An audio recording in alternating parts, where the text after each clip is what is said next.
Story. The story of Odin pretending to be a farmer to trick Gunnlod, and the ending.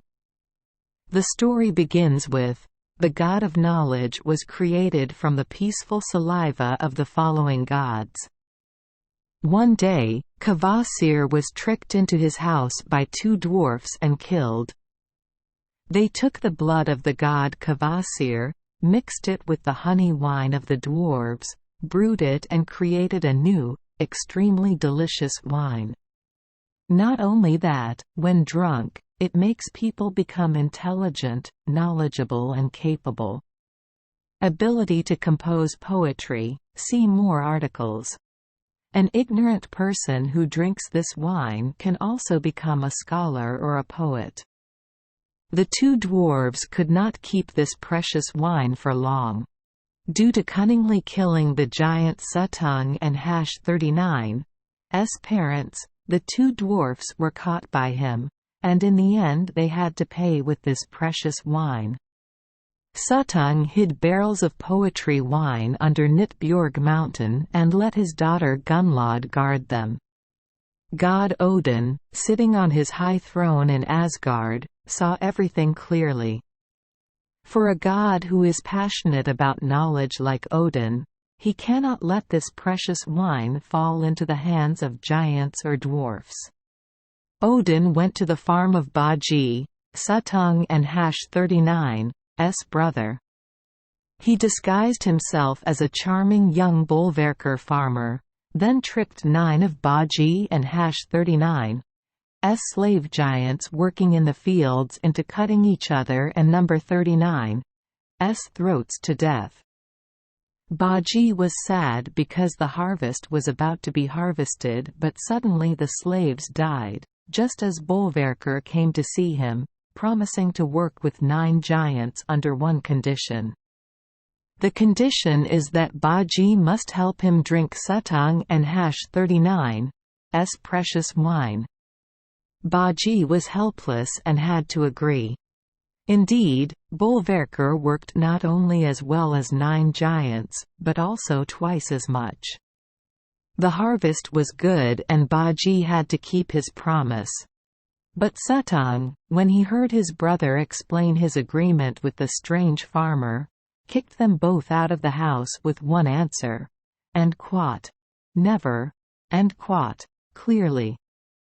Bagi was bitter because his younger brother turned on him like hot cakes, and with Bolverker and #39's words of encouragement, he helped drill a hole into the heart of the mountain, so that Bolverker turned into a snake and entered, meeting the giantess Gunnlod, Suttung and #39's daughter.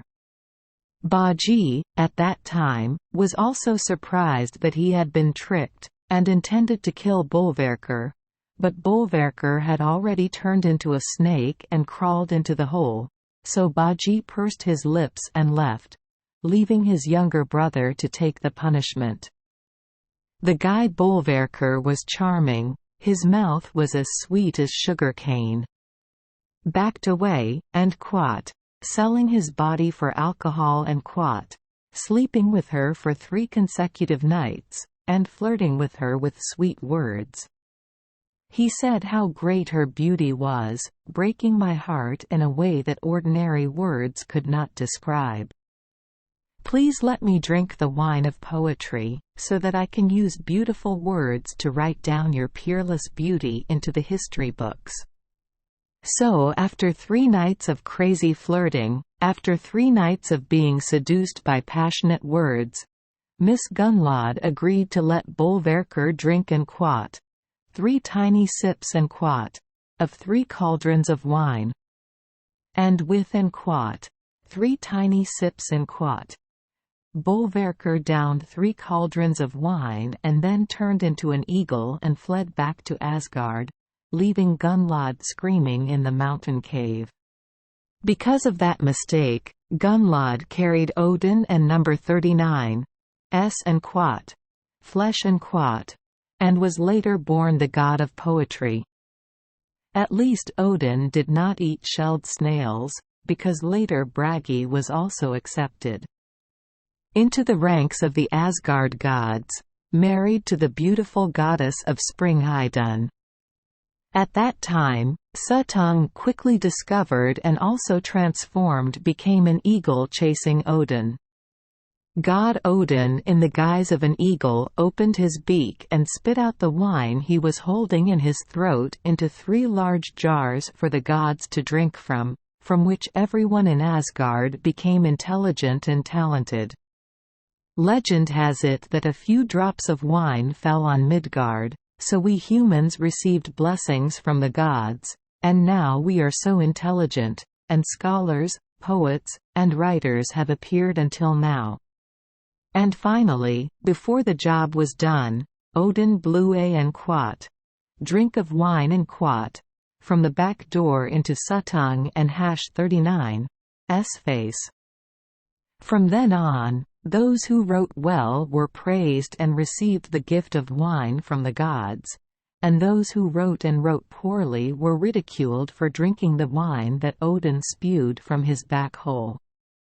And that is the saying. The story of President Odin pretending to be a farmer and cheating on girls with an anal ending. Thank you for joining us for today's fairy tale. We hope these stories bring joy and meaning to your day. If you love our channel, please hit the subscribe button so you won't miss any exciting tales. Wishing you a good night and sweet dreams. See you in the next story.